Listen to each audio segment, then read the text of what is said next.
Hello friends, come on in, it's time for story time again. Not the kind that's for kids, they've got plenty, let us have something in our crazy adult lives. We can't have fun if we try, so have a seat there on the floor, settle in to hear some stories. Welcome to Storytime, everyone. Today's theme is Halloween, and we hope that you've been getting in the Halloween spirit. If you haven't, if you're not there yet, today we're going to cram it down your throat, but in like a fun way. We're going to give you some content that is about 10% scary / serious and 90% just totally stupid, which around here is what we consider to be the golden ratio. When I say around here, I really mean that it's more of a personal philosophy than the official position of Denver Public Library. I just want to make that clear. But that's what you're going to get.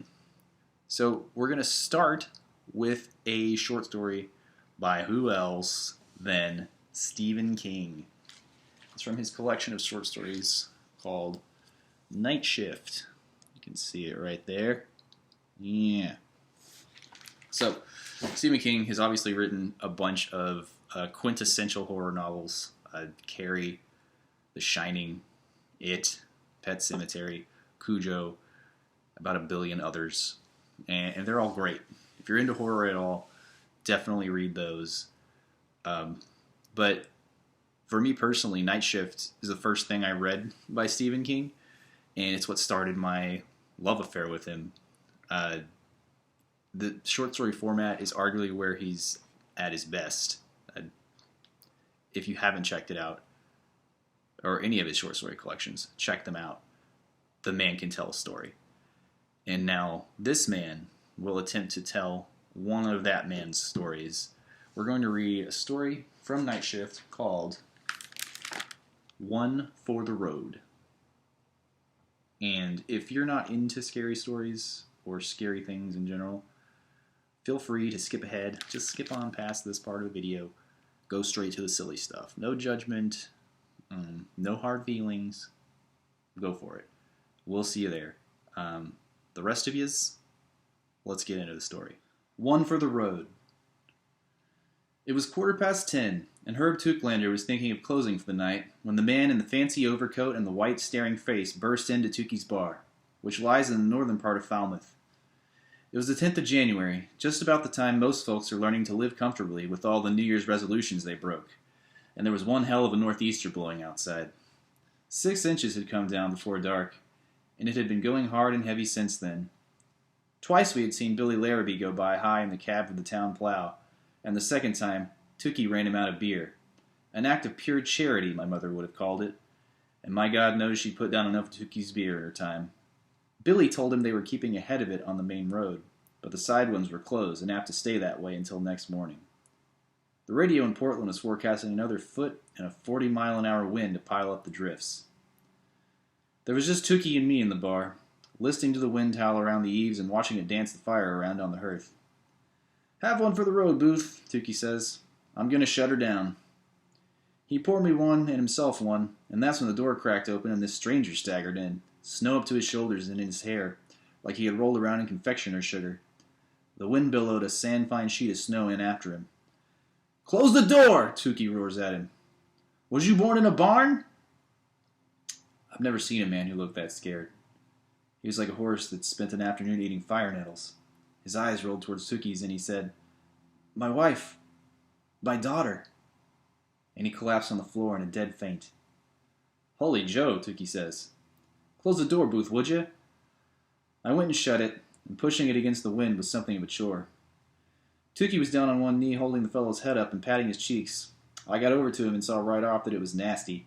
His face was fiery red, but there were gray blotches here and there. And when you've lived through winters in Maine since the time Woodrow Wilson was president, as I have, you know those gray blotches mean frostbite. "Fainted," Tukey said. "Get the brandy off the back bar, will you?" I got it and came back. Tukey had opened the fellow's coat. He had come around a little. His eyes were half open and he was muttering something too low to catch. Pour a capful, Tookie says. Just a cap? I ask him. That stuff's dynamite, Tookie says. No sense overloading his carb. I poured out a capful and looked at Tookie. He nodded. Straight down the hatch. I poured it down. It was a remarkable thing to watch. The man trembled all over and began to cough. His face got redder. His eyelids, which had been at half-mast, flew up like window shades. I was a bit alarmed, but Tookie only sat him up like a big baby and clapped him on the back. The man started to retch. Tookie clapped him again. Hold on to it, he says. That brandy comes dear. The man coughed some more, but it was diminishing now. I got my first good look at him. City fellow, all right. From somewhere south of Boston, I'd guess. He was wearing kid gloves, expensive but thin. There were probably some more of those grayish-white patches on his hands, and he would be lucky not to lose a finger or two. His coat was fancy, all right. A $300 job if I've ever seen one. He was wearing tiny little boots that hardly came up over his ankles, and I began to wonder about his toes. Better, he said. All right, Tookie said. Can you come over to the fire?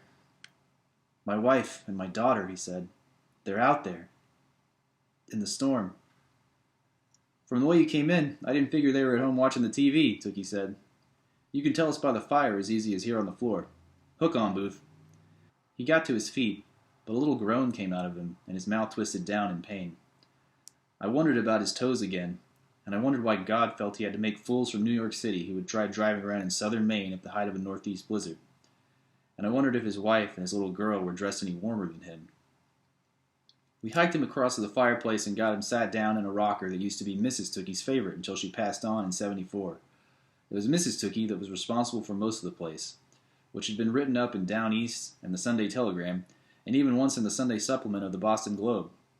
It's really more of a public house than a bar, with its big wooden floor, pegged together rather than nailed, the maple bar, the old barn-raftered ceiling, and the monstrous big fieldstone hearth. Mrs. Tookie started to get some ideas in her head after the Down East article came out, wanted to start calling the place Tookie's Inn or Tookie's Rest. And I admit it has sort of a Colorado ring to it, but I prefer plain old Tookie's Bar. It's one thing to get uppish in the summer when the state's full of tourists, another thing altogether in the winter, when you and your neighbors have to trade together. There have been plenty of winter nights like this one that Tookie and I spent all alone together, drinking scotch and water or just a few beers. My own Victoria passed on in '73, and Tookie's was a place to go where there were enough voices to mute the steady ticking of the Death Watch beetle. Even if there was just Tookie and me, it was enough. I wouldn't have felt the same about it if the place had been Tookie's Rest. It's crazy, but it's true. We got this fellow in front of the fire, and he got the shakes harder than ever. We hugged onto his knees and his teeth clattered together, and a few drops of clear mucus spilled off the end of his nose. I think he was starting to realize that another 15 minutes out there might have been enough to kill him. It's not the snow, it's the wind chill factor. It steals your heat. Where'd you go off the road? Tookie asked him. 6 miles south of here, he said. Tookie and I stared at each other, and all of a sudden I felt cold. Cold all over. You sure? Tookie demanded. You came 6 miles through the snow? He nodded. I checked the odometer when we came through to town. I was following directions, going to see my wife's sister in Cumberland. Never been there before. We're from New Jersey. New Jersey. If there's anyone more purely foolish than a New Yorker, it's a fellow from New Jersey. 6 miles, you're sure? Tookie demanded. Pretty sure, yeah. I found the turnoff, but it was drifted in. It was... Tookie grabbed him. In the shifting glow of the fire, his face looked pale and strained, older than his 66 years by 10. You made a right turn? Right turn, yeah. My wife... Did you see a sign? Sign? He looked up at Tookie blankly and wiped the end of his nose. Of course I did. It was on my instructions. Take Jointner Avenue through Jerusalem's lot to the 295 entrance ramp. He looked from Tookie to me and back to Tookie again. Outside, the wind whistled and howled and moaned through the eaves. Wasn't that right, mister? The lot, Tookie said, almost too soft to hear. Oh, my God. What's wrong? The man said. His voice was rising. Wasn't that right? I mean, the road looked drifted in, but I thought, if there's a town there, the plows will be out, and then I... He just sort of trailed off. Booth, Tookie said to me low. Get on the phone. Call the sheriff. Sure, this fool from New Jersey says. That's right. What's wrong with you guys anyway? You look like you saw a ghost. Tookie said, No ghost in the lot, mister. Did you tell him to stay in the car? Sure I did, he said, sounding injured. I'm not crazy. Well, you couldn't have proved it to me. What's your name? I asked him. For the sheriff. Lumley, he says. Gerard Lumley. He started in with Tookie again, and I went across to the telephone. I picked it up and heard nothing but dead silence. I hit the cutoff buttons a couple times. Still nothing. I came back. Tookie had poured Gerard Lumley another tot of brandy, and this one was going down a lot smoother. Was he out? Tookie asked. Phone's dead. Hot damn, Tookie says, and we looked at each other. Outside the window gusted up, throwing snow against the windows. Lumley looked from Tookie to me and back again. Well, haven't either of you got a car? He asked. The anxiety was back in his voice. They've got to run the engine and run the heater. I only had about a quarter of a tank of gas, and it took me an hour and a half to... Look, will you answer me? He stood up and grabbed Tookie's shirt. Mister, Tookie says, I think your hand just ran away from your brains there. Lumley looked at his hand, at Tookie, then dropped it. Maine, he hissed. It made it sound like a dirty word about somebody's mother. All right, he said. Where's the nearest gas station? They must have a tow truck. Nearest gas station is in Falmouth Center, I said. That's 3 miles down the road from here. Thanks, he said, a bit sarcastic, and headed for the door, buttoning his coat. Won't be open, though, I added. He turned back slowly and looked at us. What are you talking about, old man? He's trying to tell you that the station in the center belongs to Billy Larrabee, and Billy's out driving the plow, you damn fool, Tookie says patiently. Now why don't you come back here and sit down before you bust a gut? He came back, looking dazed and frightened. Are you telling me you can't... that there isn't... I ain't telling you nothing, Tookie says. You're doing all the telling. If you stop for a minute, we could think this over. What's this town, Jerusalem's Lot, he asked. Why was the road drifted in, and no lights on anywhere? I said, Jerusalem's Lot burned out 2 years back. And they never rebuilt? He looked like he didn't believe it. It appears that way, I said, and looked at Tookie. What are we going to do about this? Can't leave them out there, he said. I got closer to him. Lumley had wandered away to look out the window into the snowy night. What if they've been got at? I asked. That may be, he said, but we don't know it for sure. I've got my Bible on the shelf. You still wear your Pope's medal? I pulled the crucifix out of my shirt and showed him. I was born and raised congregational, but most folks who lived around the lot wear something. Crucifix, St. Christopher's medal, rosary, something. Because 2 years ago, in the span of one dark October month, the lot went bad. Sometimes, late at night, when there was just a few regulars drawn up around Tookie's fire, people would talk it over. Talk around it is more like the truth. You see, people in the lot started to disappear. First a few, then a few more, then a whole slew. The schools closed. The town stood empty for most of a year. Oh, a few people moved in. Mostly damn fools from out of state like this fine specimen here. Drawn by the low property values, I suppose. But they didn't last. A lot of them moved out a month or two after they just moved in. The others, well, they disappeared. Then the town burned flat. It was the end of a long, dry fall. They figured it started up by the Marston house on the hill that overlooked Jointner Avenue, but no one knows how it started, not to this day. It burned out of control for 3 days. After that, for a time, things were better. And then they started again. I only heard the word vampires mentioned once. A crazy pulp truck driver named Richie Messina from over Freeport Way was in Tookie's that night, pretty well liquored up. Jeez, this stampeder roars, standing up about 9 feet tall in his wool pants and his plaid shirt and his leather-topped boots. Are you all so damn afraid to say it out? Vampires! That's what you're all thinking, ain't it? Just like a bunch of kids scared of the movies. You know what there is down there in Salem's Lot? Want me to tell you? You want me to tell you? Do tell, Richie, Tookie says. It got real quiet in the bar. You could hear the fire popping and outside the soft drip of November rain coming down in the dark. You got the floor. What you got over there is your basic wild dog pack, Richie Messina tells us. That's what you got. That and a lot of old women who love a good spook story. Why, for $80 I'd go up there and spend the night in what's left of that haunted house you're all so worried about. Well, what about it? Anyone want to put it up? But nobody would. Richie was a loudmouth and a mean drunk, and no one was going to shed any tears at his wake, but none of us were willing to see him go into Salem's Lot after dark. Be screwed to the bunch of you, Richie says. I got my 14 in the trunk of my Chevy, and that'll stop anything in Falmouth, Cumberland, or Jerusalem's Lot. And that's where I'm going. He slammed out of the bar and no one said a word for a while.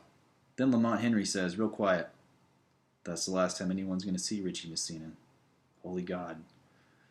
And Lamont, raised to be a Methodist from his mother's knee, crossed himself. He'll sober off and change his mind, Tookie said, but he sounded uneasy.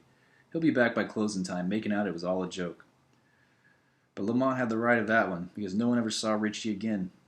His wife told the state cop she thought he'd gone to Florida to beat a collection agency, But you could see the truth of the thing in her eyes. Sick, scared eyes. Not long after, she moved away to Rhode Island. Maybe she thought Richie was going to come after her some dark night. And I'm not the man to say he might not have done. Now Tookie was looking at me, and I was looking at Tookie as I stuffed my crucifix back into my shirt. I never felt so old or so scared in my life. Tookie said again, "We can't just leave them out there, Booth." "Yeah, I know." We looked at each other for a moment longer, and then he reached out and gripped my shoulder. "You're a good man, Booth." That was enough to buck me up some. It seems like when you pass 70, people start forgetting you're a man, or that you ever were. Tookie walked over to Lumley and said, "I got a 4-wheel drive Scout. I'll get it out." "For God's sake, man, why didn't you say so before?" He had rolled around from the window and was staring angrily at Tookie. "Why'd you have to spend 10 minutes beating around the bush?" Tookie said, very softly, "Mister, you shut your jaw. You get the urge to open it, you remember who made that turn onto an unplowed road in the middle of a damn blizzard." He started to say something, then shut his mouth. Thick color had risen up in his cheeks. Tookie went out to get his Scout out of the garage. I felt around under the bar for his chrome flask and filled it full of brandy. Figured we might need it before this night was over. Maine blizzard. Ever been out in one? The snow comes flying so thick and fine that it looks like sand and sounds like that, beating on the sides of your car or pickup. You don't want to use your high beams because they reflect off the snow and you can't see 10 feet in front of you. With the low beams on, you can see maybe 15 feet. But I can live with the snow. It's the wind I don't like. When it picks up and begins to howl, driving the snow into 100 weird flying shapes and sounding like all the hate and pain and fear in the world. There's death in the throat of a snowstorm wind. White death. And maybe something beyond death. That's no sound to hear when you're tucked up all cozy in your bed with the shutters bolted and the doors locked. It's that much worse if you're driving. And we were driving smack into Salem's lot. "Hurry up a little, can't you?" Lumley asked. I said, "For a man who came in half frozen, you're in one hell of a hurry to end up walking again." He gave me a resentful, baffled look and didn't say anything else. We were moving up the highway at a steady 25 miles an hour. It's hard to believe that Billy Larrabee had just plowed this stretch an hour ago. Another 2 inches had covered it, and it was drifting in. The strongest gust of wind rocked the Scout on her springs. The headlight showed a swirling white nothing up ahead of us. We hadn't met a single car. About 10 minutes later, Lumley gasped, "Hey, what's that?" He was pointing out my side of the car. I'd been looking dead ahead. I turned, but was a shade too late. I thought I could see some sort of slumped form fading back from the car, back into the snow. But that could have been imagination. "What was it? A deer?" I asked. "I guess so," he says, sounding shaky, "but its eyes. They looked red." He looked at me. "Is that how a deer's eyes look at night?" He sounded almost as if we were pleading. "They can look like anything," I said, thinking that might be true. But I've seen a lot of deer at night from a lot of cars and never saw any set of eyes reflect back red. Tookie didn't say anything. About 15 minutes later, we came to a place where the snowbank on the right of the road wasn't so high because the plows are supposed to raise their blades a little when they go through an intersection. "This looks like where we turned," Lumley said, not sounding too sure about it. "I don't see the sign." "This is it," Tookie answered. He didn't sound like himself at all. "You can just see the top of the signpost." "Oh, sure." Lumley sounded relieved. "Listen, Mr. Tooklander, I'm sorry about being so short back there. I was cold and worried and calling myself 200 kinds of fool. And I want to thank you both. Don't thank Booth and me until we've got them in this car," Tookie said. He put the Scout in 4-wheel drive and slammed his way through the snowbank and onto Jointner Avenue, which goes through the lot and out to 295. Snow flew up from the mud guards.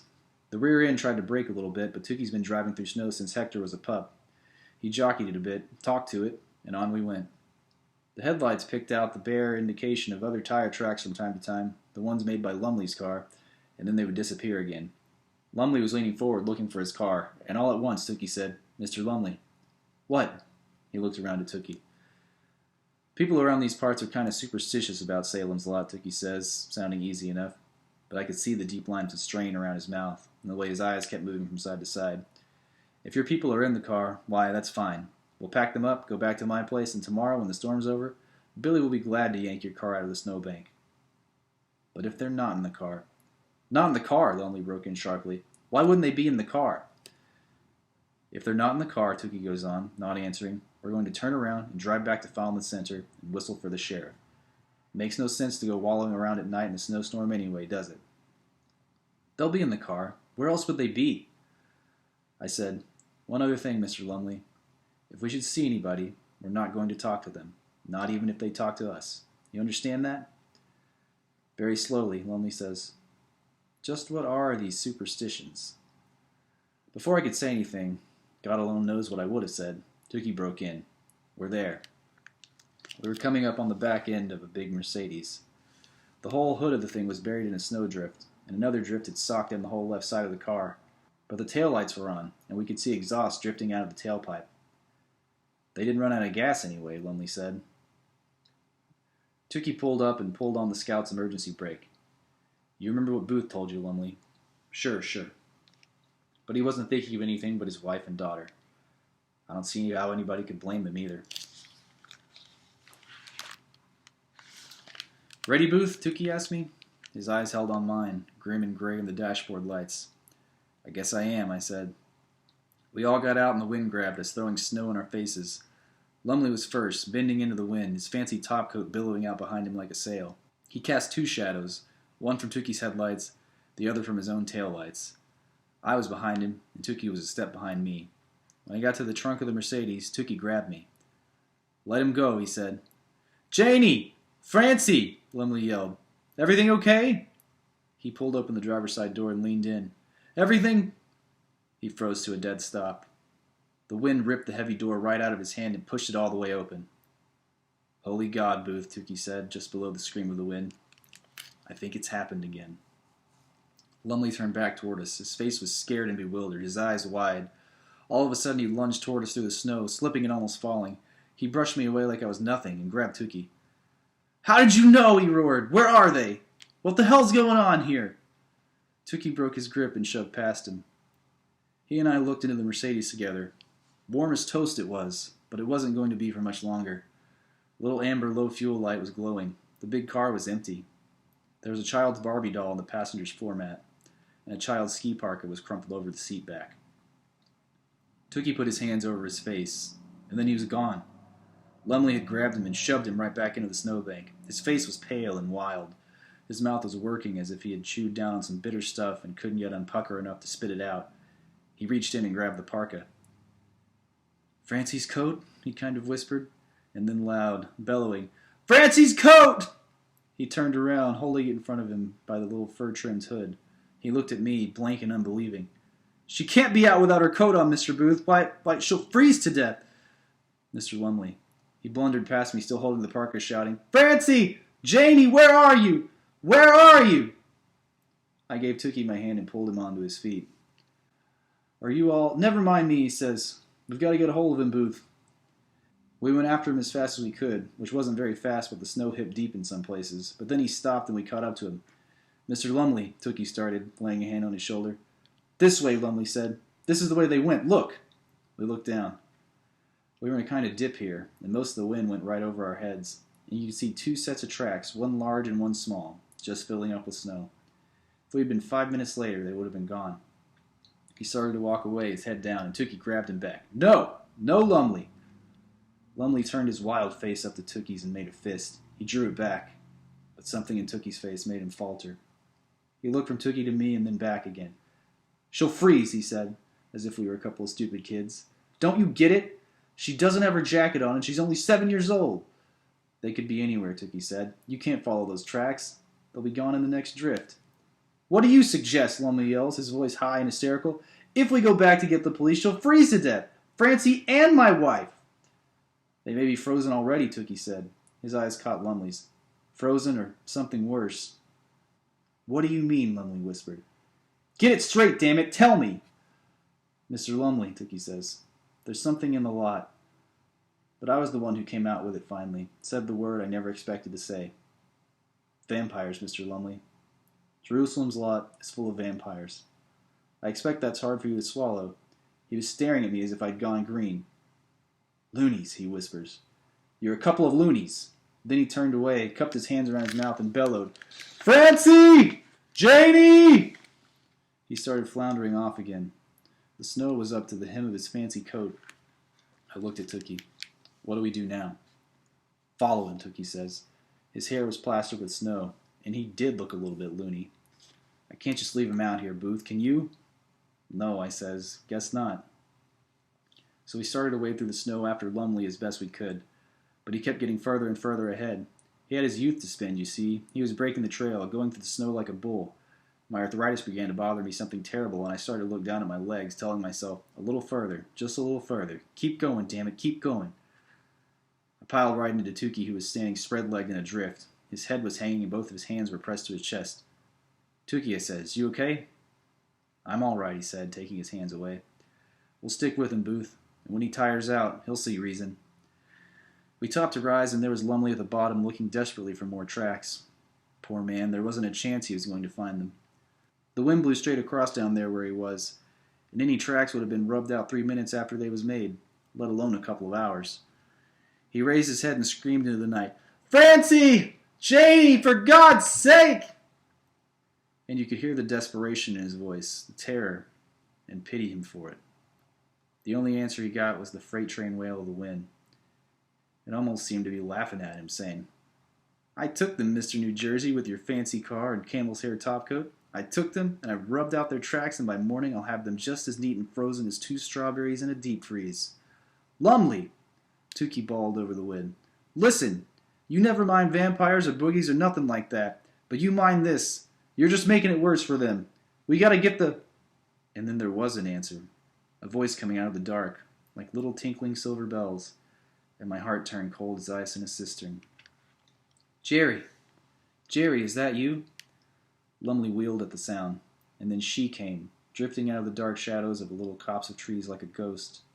She was a city woman, all right, and right then she seemed like the most beautiful woman I'd ever seen. I felt like I wanted to go to her and tell her how glad I was she was safe after all. She was wearing a heavy green pullover sort of thing, a poncho, I believe they're called. It floated all around her, and her dark hair streamed out in the wild wind like water in a December creek, just before the winter freeze stills it and locks it in. Maybe I did take a step toward her because I felt Tukey's hand on my shoulder, rough and warm. And still, how can I say it? I yearned after her, so dark and beautiful, with that green poncho floating around her neck and shoulders, as exotic and strange as to make you think of some beautiful woman from a Walter de la Mare poem. Janie! Lumley cried. Janie! He began to struggle through the snow toward her, his arms outstretched. No! Tukey cried. No! Lumley! He never even looked, but she did. She looked up at us and grinned. And when she did, I felt my longing, my yearning, turn to horror as cold as the grave, as white and silent as bones in a shroud. Even from the rise, we could see the sullen red glare in those eyes. They were less human than a wolf's eyes. And when she grinned, you could see how long her teeth had become. She wasn't human anymore. She was a dead thing somehow come back to life in this black howling storm. Tukey made the sign of the cross at her. She flinched back, and then grinned at us again. We were too far away, and maybe too scared. Stop it, I whispered. Can we stop it? Too late, Booth, Tukey says grimly. Lumley had reached her. He looked like a ghost himself, coated in snow like he was. He reached for her, and then he began to scream. I'll hear that sound in my dreams, that man screaming like a child in a nightmare. He tried to back away from her, but her arms, long and bare and as white as the snow, snaked out and pulled him to her. I could see her cock her head and then thrust it forward. Booth! Tukey said hoarsely. We've got to get out of here. And so we ran. Ran like rats, I suppose some would say, but those who would weren't there that night. We fled back down along our own back trail, falling down, getting up again, slipping and sliding. I kept looking back over my shoulder to see if that woman was coming after us, grinning that grin and watching us with those red eyes. We got back to the scout, and Tukey doubled over, holding his chest. Tukey, I said, badly scared. What? Ticker, he said. Been bad for 5 years or more. Get me around in the shotgun seat, Booth, and then get us the hell out of here. I hooked him arm under his coat and dragged him around and somehow boosted him up and in. He leaned his head back and shut his eyes. His skin was waxy looking and yellow. I went back around the hood of the truck at a trot, and I damn near ran into the little girl. She was standing there beside the driver's side door, her hair in pigtails, wearing nothing but a little bit of a yellow dress. Mister, she said in a high, clear voice, as sweet as morning mist, won't you help me find my mother? She's gone, and I'm so cold. Honey, I said. Honey, you better get in the truck. Your mother's... I broke off. If there was ever a time in my life I was close to swooning, that was the moment. She was standing there, you see, but she was standing on top of the snow, and there were no tracks, not in any direction. She looked up at me then, Lumley's daughter Francie. She was no more than 7 years old, and she was going to be 7 for an eternity of nights.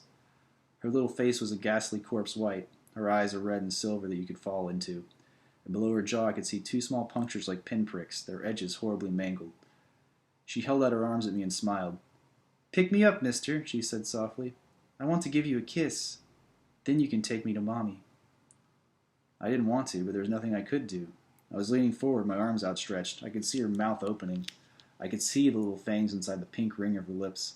Something slipped down her chin, bright and silvery, and with a dim, distant, faraway horror, I realized she was drooling.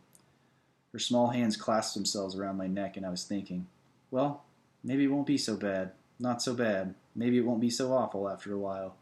When something black flew out of the scout and struck her on the chest, there was a puff of strange-smelling smoke, a flashing glow that was gone an instant later, and then she was backing away, hissing.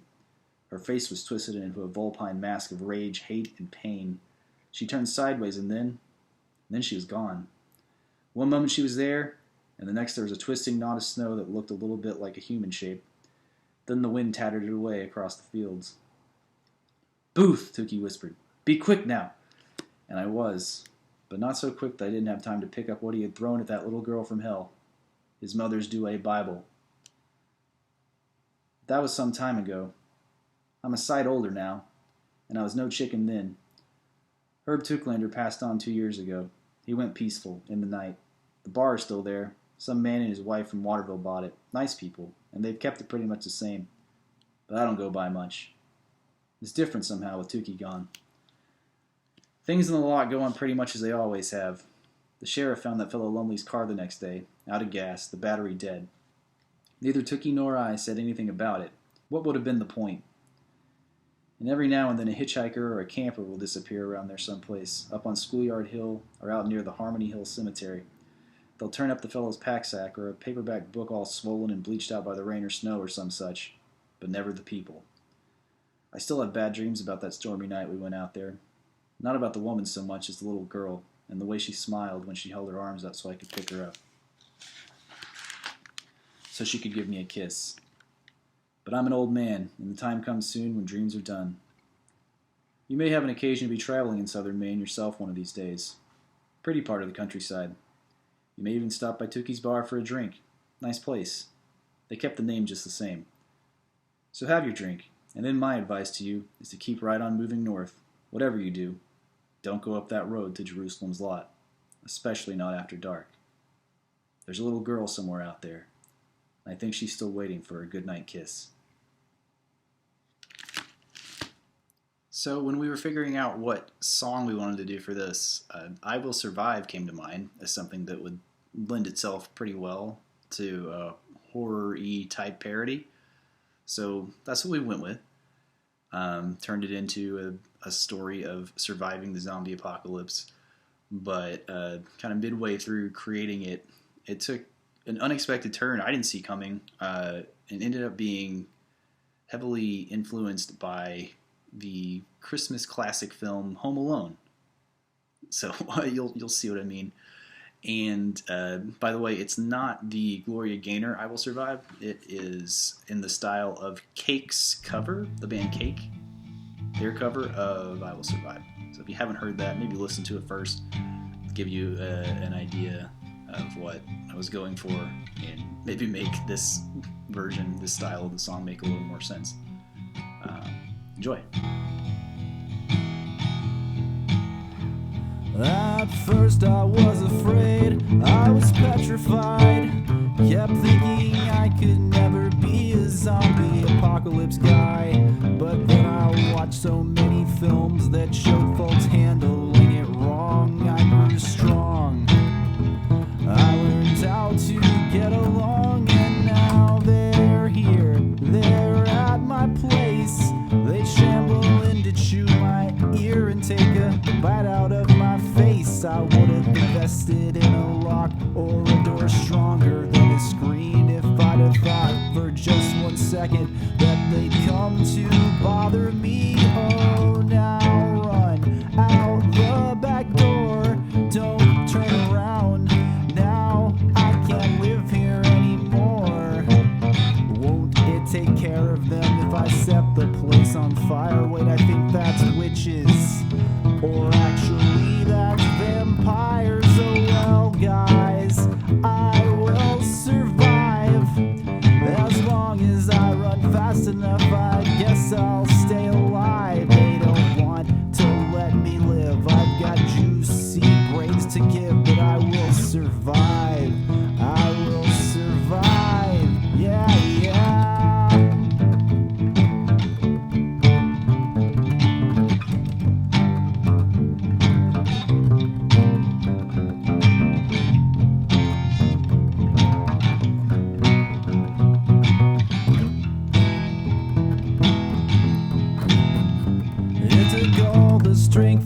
had to not get torn apart. I'm trying hard just to prevent them from eating my heart. And I've spent so many nights just strategizing by myself on how not to die, waiting for zombies to drop by, and they find me at my new abode. Now I'm less stupid, it's all booby-trapped like Home Alone. And so they thought they'd just burst in and make a meal out of my spleen, but now I've got them looking silly, slipping on micro machines. Oh, now go, I tell the horde, just shuffle on. Now I'm not playing anymore. Surely this BB gun's strong enough for the undead, and if they come closer, they'll get a paint can to the head. Oh yeah, guys, I will survive. Thanks to Kevin McAllister, I know I'll stay alive. Unique serious tactics, I've got delightful slapstick. I will survive, I will survive, yeah, yeah.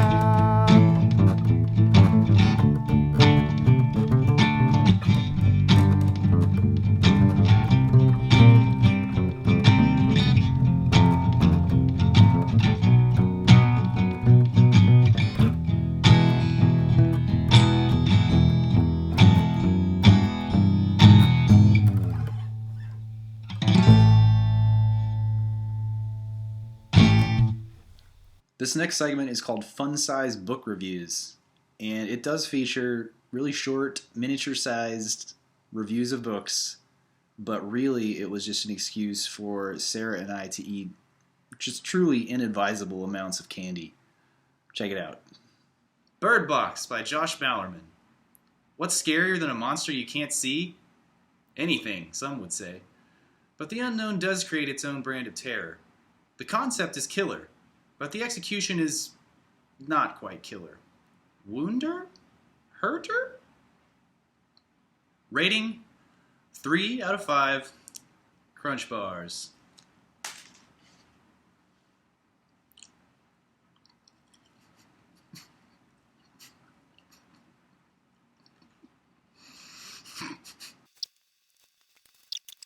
Frankenstein by Mary Shelley. Ah, for the classic science gone wrong story, you can't beat Mary Shelley's Frankenstein. If you reluctantly read this only because it was assigned in high school, now's the time to revisit it. Knowing Shelley's personal history and all the juicy details of her life shine new light on this classic. Rating: 3 out of 5 Three Musketeers.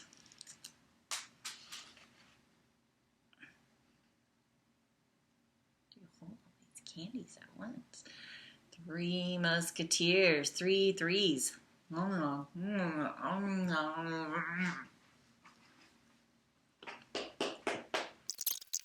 Horror Store by Grady Hendrix. Set in an IKEA-esque superstore, this creative yet somewhat disjointed novel stacks rather than blends humor and horror. Kind of like a centaur-like creature with the body and legs of a ferocious hellhound and the torso and head of John Mulaney. Rating: 3 out of 5 Twix Bars.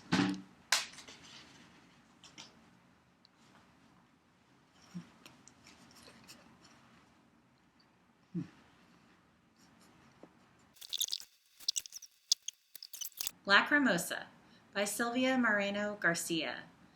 Set in Vancouver, Lacrimosa is a modern-day Lerona short story. Ramon, the protagonist, is plagued by guilt, regret, and most of all, a homeless woman living on the streets. Rating: 3 out of 5 Butterfingers.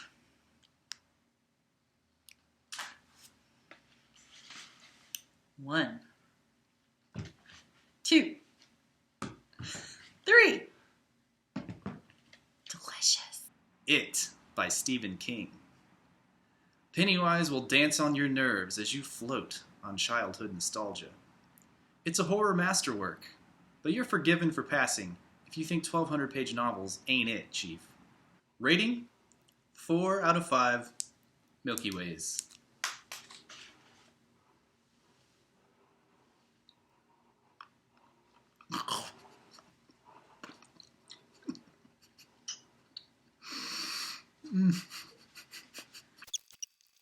Coraline by Neil Gaiman.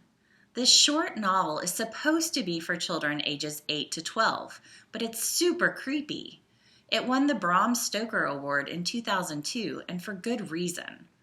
Coraline Jones, like most of us at some point, imagines a version of her life that is perfect, until she realizes that the grass isn't always greener, especially if you have buttons sewn on for eyes. Rating: 5 out of 5 mini Snickers.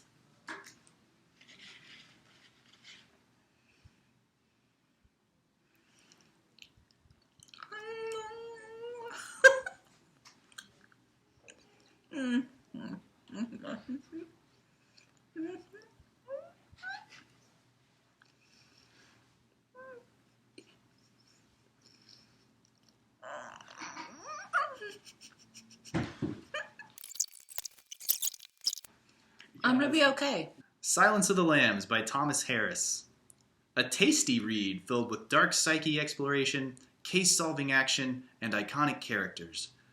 Goes well with some fava beans and a nice Chianti. Rating: 4 out of 5 Three Musketeers.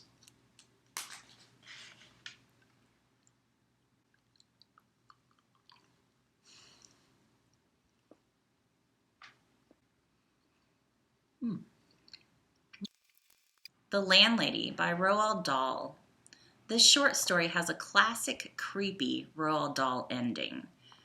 You really want to like the owner of this quaint bed and breakfast just as much as Billy did, but you just know there's something off about her.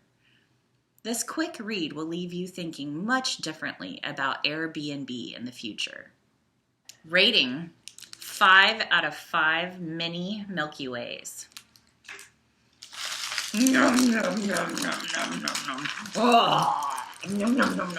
Rosemary's Baby by Ira Levin. A book about one of the scariest things in the world. The prospect of a baby. But likely for way different reasons than you've experienced. An absolute must-read if horror is at all your bag, baby. Yeah. Rating: 5 out of 5 Midnight Milky Ways.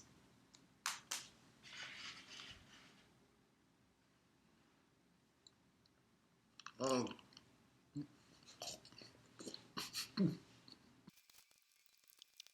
The Truth is in a Cave in the Black Mountains by Neil Gaiman. This time Gaiman delivers an eerie tale of forgiveness and revenge. The protagonist, a traveling dwarf, reminds us that there are always two sides to every story. Rating: 4 out of 5 Twix.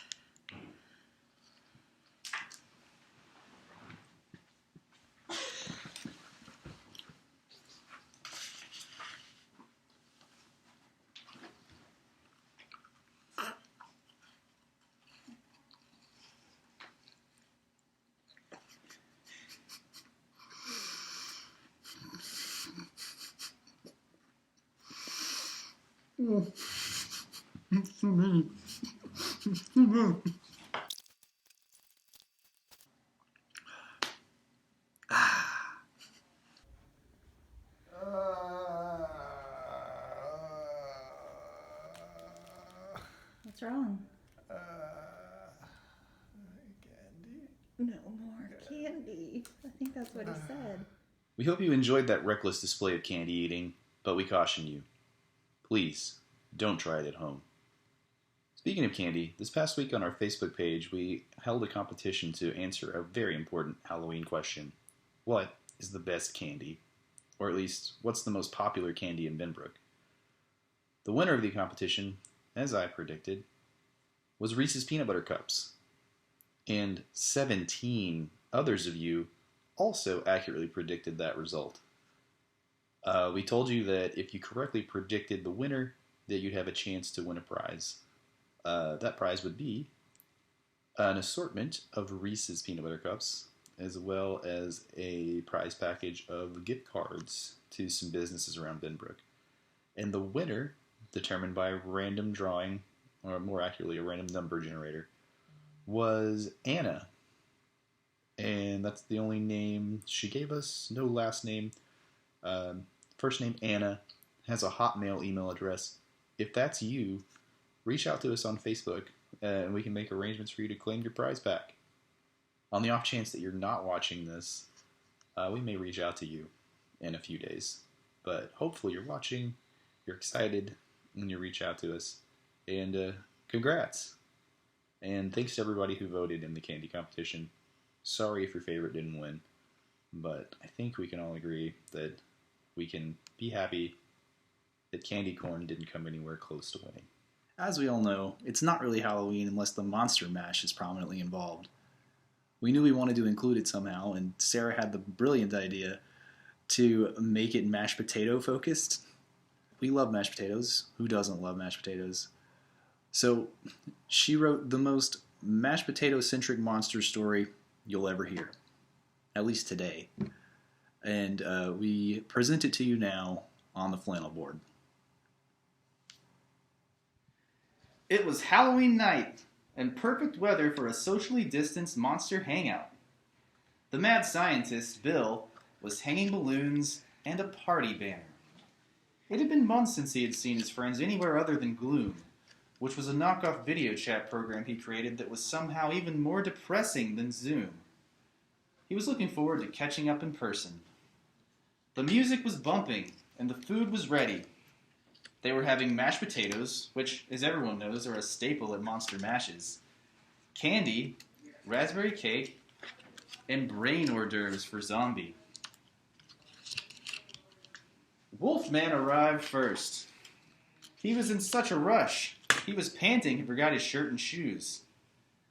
Zombie came next and went straight for the brains.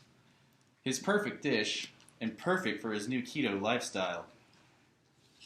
Then came a giant knock at the door, and Wolfie ran to see who was there. It was Frank! Now the party was really coming alive. Drac was always a little late for events because he liked to make a dramatic entrance with his cape. The others were dancing when they heard a bleh, and they knew exactly who it was. Drac! They opened the door, and swoosh went Drac's cape. "Hello, everyone," said Drac. Ever the fashionable one, Drac was rocking and pulling off his favorite black cravat, like an even paler Mr. Darcy. The friends all started chatting and snacking. Drac had a sweet tooth, and especially looked forward to the raspberry cake every year. But when Drac looked at the other food on the table, he instantly felt sick. Drac couldn't believe it. Bill, who in this moment was more of a rude scientist than a mad scientist, forgot about his food allergy. The mashed potatoes were full of garlic. Ugh! There's no way he could eat them, not without his eyes swelling shut and that horrid rash. He was usually so confident, but this food allergy made him want to cry. He was feeling like the oddball of the group again. Frank, being a sensitive, intuitive friend, went to talk to Drac. Soon, Drac was smiling with his canines fully exposed. Come to find out, Frank knew exactly how Drac felt because he was allergic to dairy. Frank pointed at the mashed potatoes. Butter bad. Together they went to talk to Bill, and he quickly came up with a plan. He would make a new batch of mashed potatoes in the biggest cauldron he had. These would be plain potatoes, nothing added. Then, a variety of toppings would be available, so each monster could put whatever they wanted in their own individual bowl of taters. Frank chose avocados because they were green like him. Mash good. Wolfie chose to top his with hot brisket and howled, "Ow!" Zombie wanted brains on his, of course, and said,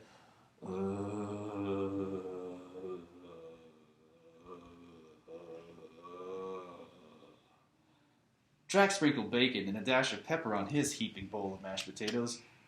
Bleh, bleh, bleh! It turned out to be the best monster mash ever. Remember, when it comes to partying with friends, The biggest monsters of all are inconsiderateness and lack of communication. Listen to one another, and all your get-togethers will be a smash. Happy Halloween, guys! I love Halloween and I love Halloween decorations. So I am back with another Storytime craft, and this time it's our Halloween version. So I'm going to be making a spooky wreath with spiders and webs. So please join me and let's get started. Okay guys, so what you're going to need for this craft are some spider webs. I just got these at Walmart. They're the kind that you can kind of pull apart, and they get thinner and more realistic as you pull those apart. You're gonna need whatever size wreath you want. This is a 12-inch grapevine wreath, and I just got it at Walmart. It was about $5. And you can pick those up anywhere. And then you're gonna need a glue gun because I'm impatient and I don't wanna wait for other craft glue to dry. You might need some scissors, and you're gonna need some spiders. Now you can do lots of different versions of this wreath. You can do this wreath with plastic spiders or plastic snakes. You could do creepy birds, whatever you'd like, okay? So this is just a basic idea for you guys to go off of. So we're just going to start with the web, and we're gonna pull this out, and it really, you might need to cut this. That's why you need the scissors, because you don't need much. This bag comes with a lot of web. This bag would probably make a dozen wreaths. So just pull this out, and this is really just gonna be kind of a layer or a background for your little baby spiders to crawl on. And just gonna stretch this until you're happy with it, okay? So there's not a science to this. You just, and the grapevine wreath, because it's so twiggy, it kind of holds on to the web, and you can stretch this, and you can do, you know, a couple different layers. Cut that extra off and stretch it like that. And you can leave some of the wreath showing if you'd like I have a little bit showing there. And this part you can flip over, kind of wrap around the back and secure that a little bit. And you can always secure this with a little bit of hot glue, or if you're patient enough for other craft glue to dry, you can do that. But it just gives you kind of a base to work with and makes it look a little creepy and worn, like these spiders have been nesting on your wreath. I'm gonna do just a little bit more. And you can see there's just, I mean, you're dealing with just a little teeny bit of web here. So I'm gonna stretch this the other way just to give it some interest. Wrap that around. So I'm liking how that looks. Flip this back over, and again, we can kind of secure that once we're happy with how it looks.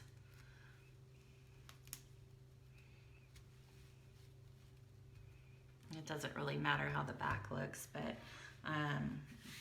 all right. So decide which is going to be the top, you know, which part of the wreath is going to be the top of your wreath. I think I'm going to do that with mine. And then you can just start gluing your spiders on here. Now, these spiders were 3D printed at the Benbrook Library, and you can come in and 3D print whatever, you know, little critters you'd like. If you prefer snakes, we can do that too. But we had these spiders 3D printed. You can buy a package of Walmart, you know, decorations, or wherever you want to go to the dollar store and get little critters. That's fine. And I'm going to start with the mama. we have a mama spider here, and I'm gonna put her kind of right here, I think. And you can just kind of lay these out and see how it looks before you start gluing and committing to your design. And let's see, have some more babies. And they're just crawling up every which way on this wreath. And maybe a couple up here. Maybe even one that's trying to crawl into the middle here. Okay, so you can see their legs coming onto the web. So I'm pretty happy with that. I'm gonna go ahead and start hot gluing, starting with the mama.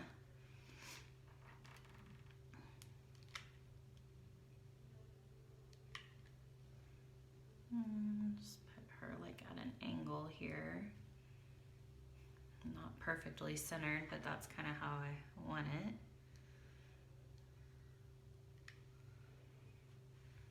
Got our little babies. They've just left the nest. And you can see this does not take long at all. This is a quick craft, but I think it is one of the nicer looking crafts. It's not something that's, you know, gonna end up being thrown away. You can save this and use it year after year.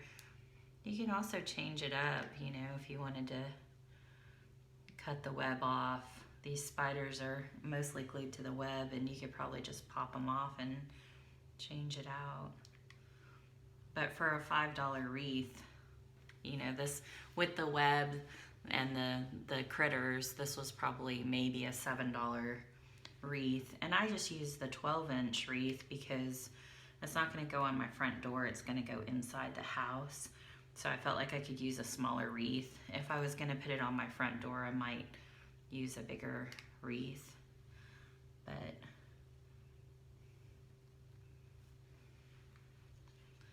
I think this is the last little guy.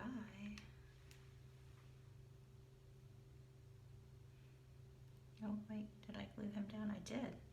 All right, so there's our Halloween wreath, and pretty simple and fun, quick craft, instant gratification. And you can hang this, you can do a couple different things. You can hang it with a wreath hanger, or you can hang it with a ribbon, just whatever works for your space. I'm gonna hang it on an interior space, so I'll probably just use a little wreath hanger. And of course, if you want to spray paint the wreath before you do the web, you can do that. I've seen people spray paint the wreath black and then use black spiders, or the snakes, black snakes coming up the wreath. It's just whatever you want to do. So I hope you enjoyed the craft, and I hope you have a great Halloween and stay safe, and we'll see you next time.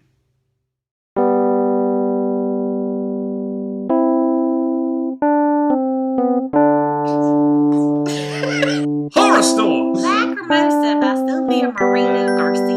Bleh, bleh, bleh. Unique, no. Harder as Dracula. Unique New York. Oh no! It's in my sleeve!